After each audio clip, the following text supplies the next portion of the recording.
Hello everyone, मैं हूं श्वेता और आप देख रहे हैं स्टडी कॉमर्स। इस वीडियो में हम डिस्कस करेंगे कुछ डेफिनेशंस आने वाले टीजीटी एग्जाम्स के लिए इंपॉर्टेंट है। तो चलिए शुरू करते हैं। Welfare oriented definition of economics is given by, options हैं Alfred Marshall, Adam Smith, Lionel Robbins या फिर एसी पिगू। तो देखिए, जब भी पूछे वेलफेयर ओरिएंटेड डेफिनेशन तो यहाँ पर करेक्ट ऑप्शन हो जाएगा अल्फ्रेड मार्शल। ये एक इंग्लिश इकोनॉमिस्ट थे। इनकी बुक है प्रिंसिपल्स ऑफ इकोनॉमिक्स। ये बुक आई थी 1890 में, इन द ईयर 1890। इसके अलावा अल्फ्रेड मार्शल ने supply and demand, marginal utility, cost of production, इसके कॉन्सेप्ट को भी दिया है। इनको फादर ऑफ माइक्रो इकोनॉमिक्स और फादर ऑफ साइंटिफिक इकोनॉमिक्स भी कहा जाता है। तो वेलफेयर ओरिएंटेड डेफिनेशन किसने दी है? Alfred Marshall. नेक्स्ट क्वेश्चन है, the definition of wantlessness in economics is given by, यानी वांटलेसनेस डेफिनेशन जो इकोनॉमिक्स की है वो किसने दी है? ऑप्शंस हैं Samuelson, Adam Smith, J K Mehta या फिर एसी पिगू। तो यहाँ ध्यान रखिएगा, wantlessness is associated with the name of professor J K Mehta. J K Mehta ने बताया था a science which studies human behaviour as a means to attain the end of wantlessness. ये इनकी पूरी डेफिनेशन है। तो वांटलेसनेस डेफिनेशन जो है ये दिया है आपको प्रोफेसर जेके मेहता ने। इनका जो मेन फोकस है वो है achieving satisfaction with minimal consumption. इनका नाम बेसिकली जो गांधीयन प्रिंसिपल है उससे जोड़ा जाता है। He followed basically the Gandhian principle of self sufficiency. तो वांटलेसनेस डेफिनेशन इकोनॉमिक्स की दी है जेके मेहता ने। नेक्स्ट क्वेश्चन है, money is a pivot around which the economic science clusters. ये डेफिनेशन किसने दी है? ऑप्शंस है Adam Smith, Alfred Marshall, JM Keynes या फिर कॉटेल। तो यहाँ पर देखिए करेक्ट आंसर हो जाएगा अल्फ्रेड मार्शल। अल्फ्रेड मार्शल ने मनी इज अ पाइवोट, ध्यान रखिएगा जहां पर आए money is a pivot around which the economic science clusters. तो ये डेफिनेशन किसने दी हुई है? अल्फ्रेड मार्शल ने। नेक्स्ट क्वेश्चन देख लेते हैं। Economics has been defined as a science of unlimited ends having scarce means having alternative uses. ये इकोनॉमिक्स के बारे में हम कहते हैं। इकोनॉमिक्स क्या है? साइंस ऑफ अनलिमिटेड एंड्स है। हैविंग स्केर्स मीन्स यानी रिसोर्सेज स्केर्स हैं और अल्टरनेटिव उसके यूजेस हैं। तो ये डेफिनेशन किसने दी है? ऑप्शंस हैं Adam Smith, Alfred Marshall, AC Pigou, Lionel Robins. तो यहाँ ध्यान रखिएगा डी ऑप्शन करेक्ट होगा, रॉबिन्स। रॉबिन्स की डेफिनेशन किससे रिलेटेड है? स्केर्सिटी से।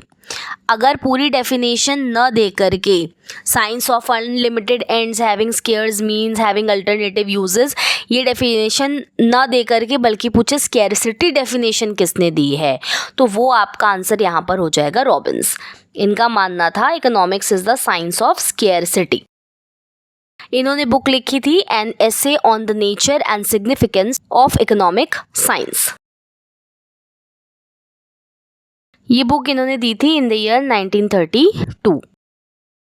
तो यहाँ पर करेक्ट ऑप्शन हो जाएगा फोर्थ, रॉबिन्स।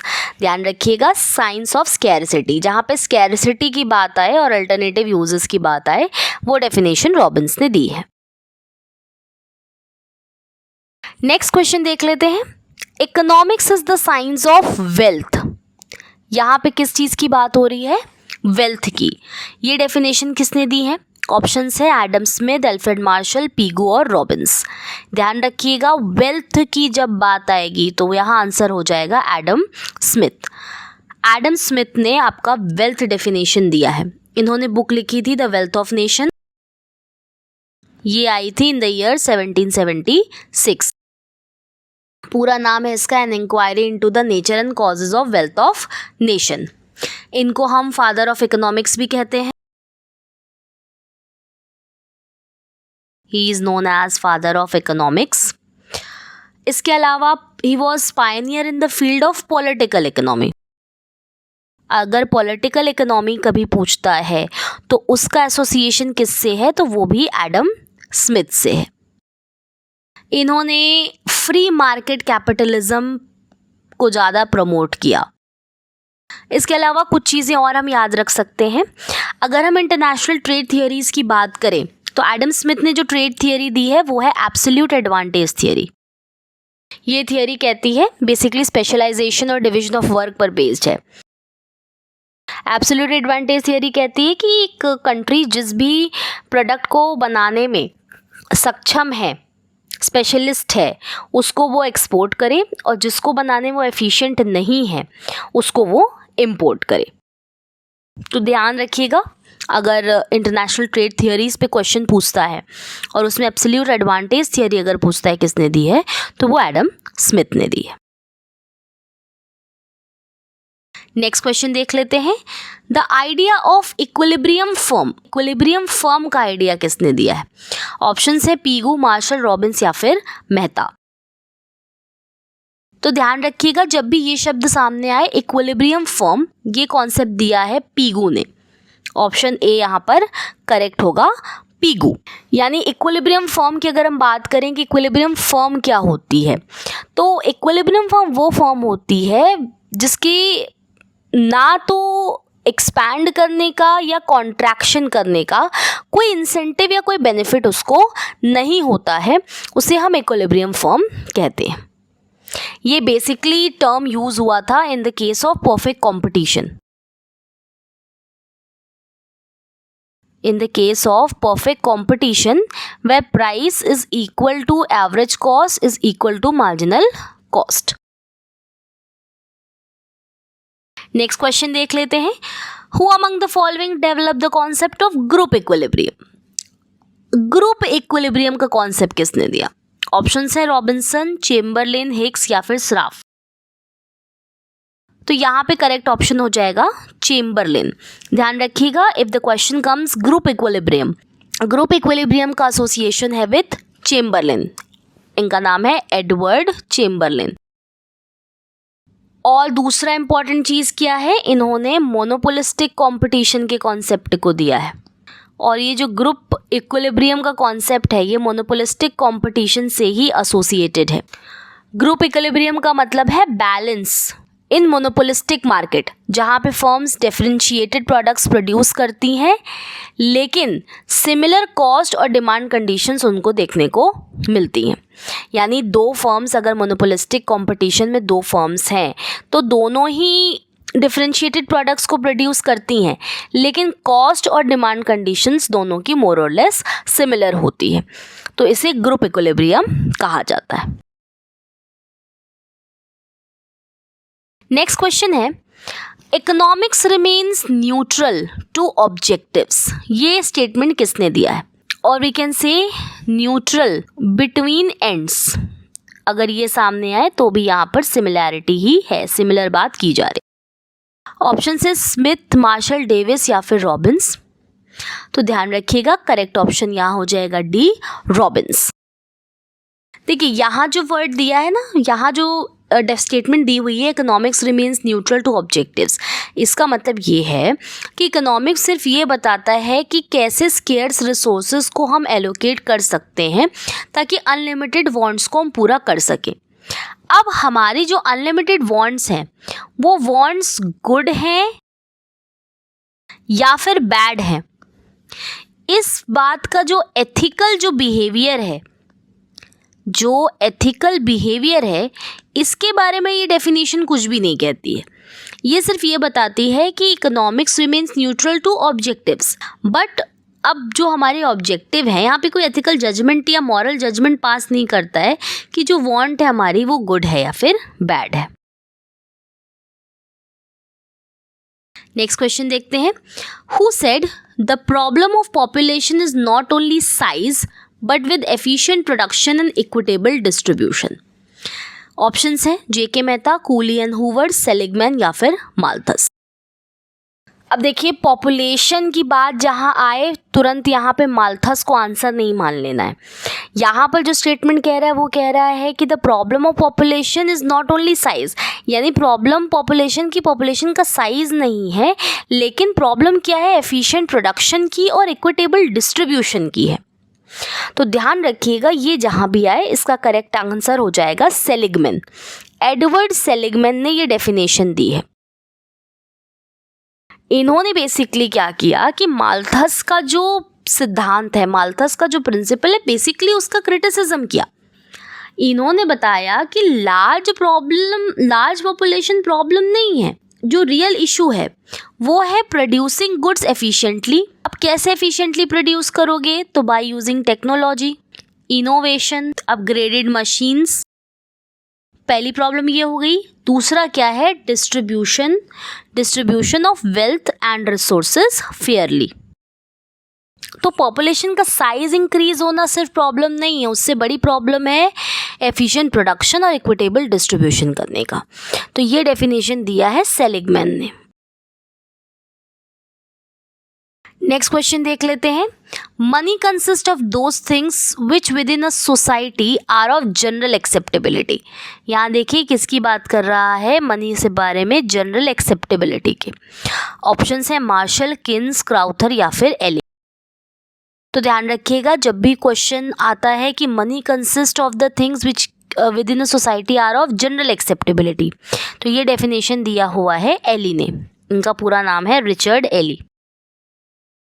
यानी मनी में वो चीज़ें आती हैं which can be easily and generally accepted by society. Next question है money is what money does. ध्यान रखिएगा ये स्टेटमेंट किसने कहा है? Money is what money does. Options है वॉकर, रॉबर्टसन, क्राउथर या फिर पॉल एनसिंग। ध्यान रखिएगा करेक्ट आंसर हो जाएगा यहाँ F.A. वॉकर। F.A. वॉकर ने फंक्शनल डेफिनेशन दी है मनी की, यानी इन्होंने मनी को किसी मटेरियल फॉर्म में डिफाइन नहीं किया है सिर्फ कि गोल्ड, सिल्वर इस तरीके से, बल्कि इन्होंने इस बात पे डिफाइन किया है कि मनी का क्या काम है, work of money rather than it's physical material. कई सारे फीचर्स हो सकते हैं जैसे it is a medium of exchange, measure of value, standard for deferred payment and store of value. अब एक और चीज़ ध्यान रखिएगा, कई बार आपको किसी बुक में मिल सकता है money is what money does, ये नाम दिख सकता है आपको हार्टली विदर्स, नाम भी आपको दिख सकता है टेक्स्ट बुक्स में। इनका बुक का नाम है द मीनिंग ऑफ मनी, जो आई थी 1909 में। अब इसमें इन्होंने इस बात को कहा है, ये जो फ्रेज है वो यूज़ किया है money is what money does.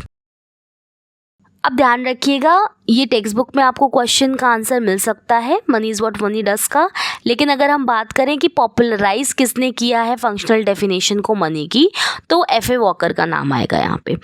अब आपके ज़्यादातर जो एग्जामिनेशंस में क्वेश्चन पूछे जाते हैं वहाँ F.A. वॉकर को ही आंसर में माना जाता है, रेयरली ही हार्टली विदर्स का नाम आपको यहाँ पे सामने देखने को मिलेगा। नेक्स्ट क्वेश्चन है anything which is widely accepted in payment for goods और in discharge of other kinds of obligations. ये डेफिनेशन किसने दी है? तो ऑप्शंस हैं वॉकर, रॉबर्टसन, क्राउथर या फिर पॉल एनसिंग। तो बेसिकली यहाँ जनरल एक्सेप्टेबिलिटी की बात कर रहा है, यहाँ पे बी ऑप्शन करेक्ट होगा, Robertson.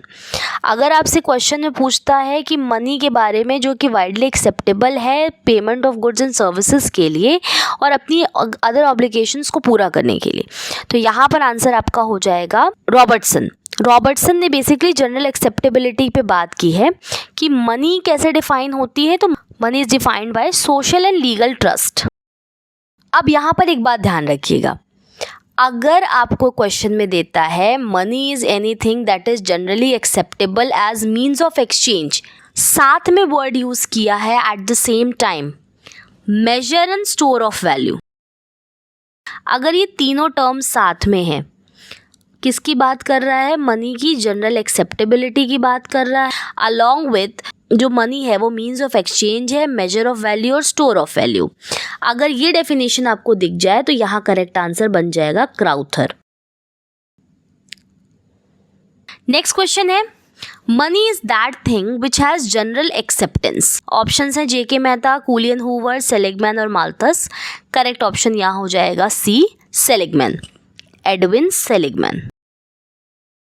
Money is that thing which has general acceptance. किसकी मनी वो चीज़ है जिसकी जनरल एक्सेप्टेंस है, तो जब भी जनरल एक्सेप्टेंस की बात आए उस केस में आंसर हो जाएगा आपका सेलिगमैन।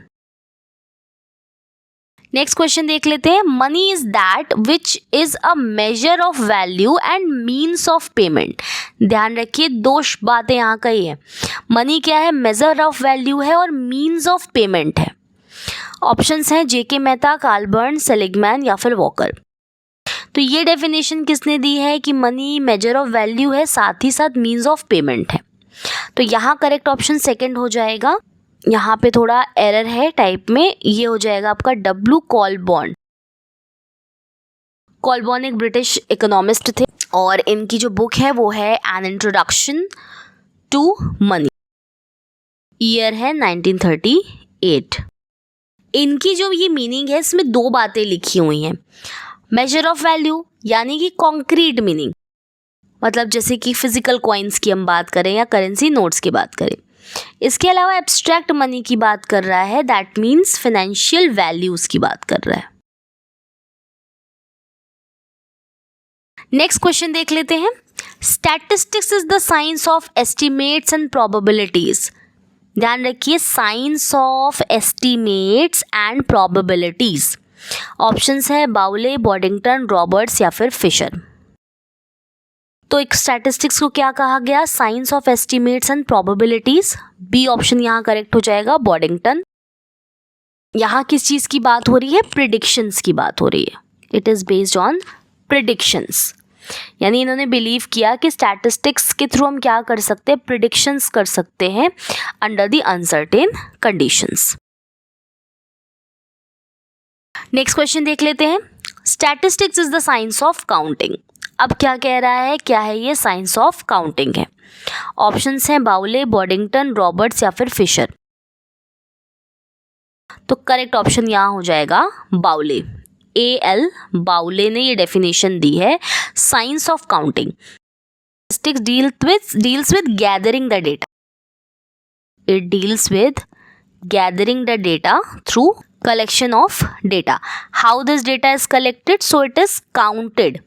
काउंटिंग के थ्रू डेटाज गैदर किया जाता है, ये बाउले का कहना था। किसकी काउंटिंग हो सकती है? तो पीपल, ऑब्जेक्ट्स या फिर इवेंट्स।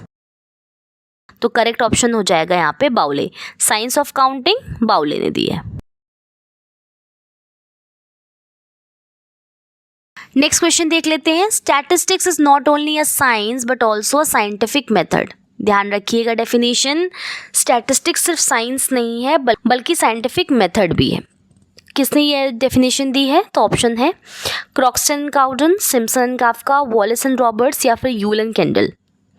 तो यहाँ देखिए करेक्ट ऑप्शन हो जाएगा ए, क्रॉक्सटन एंड काउडन। स्टैटिस्टिक्स को सिर्फ एक स्टैटिक बॉडी ऑफ नॉलेज या साइंस नहीं माना, चीज को माना step by step scientific way of solving a problem. उन्होंने किस चीज की बात की है? स्टेप बाय स्टेप प्रॉब्लम्स को सॉल्व करने की बात की है। जैसे हम एक पूरा प्रोसीजर देखते हैं, कलेक्शन ऑफ डेटा, फिर organising data, organisation of data, इसके बाद आ जाता है आपका presentation, analysis and interpretation. Next question देख लेते हैं। Book keeping is an art of recording of business and other transactions in monetary terms. Options हैं Spicer and Pegler, JR Batliboi, RN Carter या फिर जॉन मैकनिल। तो ध्यान रखिएगा करेक्ट ऑप्शन हो जाएगा स्पाइसर एंड पेगलर। यानी अगर बुक कीपिंग को कहता है आर्ट है बिजनेस ट्रांजैक्शंस को रिकॉर्ड करने के लिए मॉनेटरी टर्म्स में, तो ये डेफिनेशन दी है स्पाइसर एंड पेगलर ने। नेक्स्ट क्वेश्चन देख लीजिए। Double entry system is that system of book keeping where accounting is done through personal and impersonal accounts. ये डेफिनेशन किसने दी है? ऑप्शन है Spicer and Pegler, JR Batliboi, RN Carter या फिर जॉन मैकनिल। तो यहाँ पे देखिए किस चीज़ की बात किया जा रहा है, क्लासिफिकेशन ऑफ अकाउंट्स। ये जो डेफिनेशन दी गई है ये दी गई है on the basis of classification of accounts. यहाँ करेक्ट ऑप्शन हो जाएगा आपका आरएन कार्टर, ये नाम याद रखिएगा। आरएन कार्टर ने डेफिनेशन दी है पर्सनल और इम्पर्सनल अकाउंट्स से रिलेटेड डबल एंट्री सिस्टम की। 2 से 3 बातें यहाँ पर आ गई। डबल एंट्री सिस्टम की डेफिनेशन पहली बात इन्होंने दी है, दूसरा उसका एसोसिएशन किससे किया है, पर्सनल एंड इम्पर्सनल अकाउंट से। अगर आप हमारे लेक्चर्स की फ्री पीडीएफ डाउनलोड करना चाहते हैं तो आप हमें टेलीग्राम पर ज्वाइन कर सकते हैं। इससे रिलेटेड इन्फॉर्मेशन आपको डिस्क्रिप्शन बॉक्स में मिल जाएंगी, या फिर इस QR कोड को स्कैन करके भी आप हमें ज्वाइन कर सकते हैं। तो आज की इस वीडियो में हमने पढ़ा TGT एग्जाम्स के लिए कुछ महत्वपूर्ण डेफिनेशंस को। होपफुली चीज़ें आपको समझ में आई होंगी। Thank you.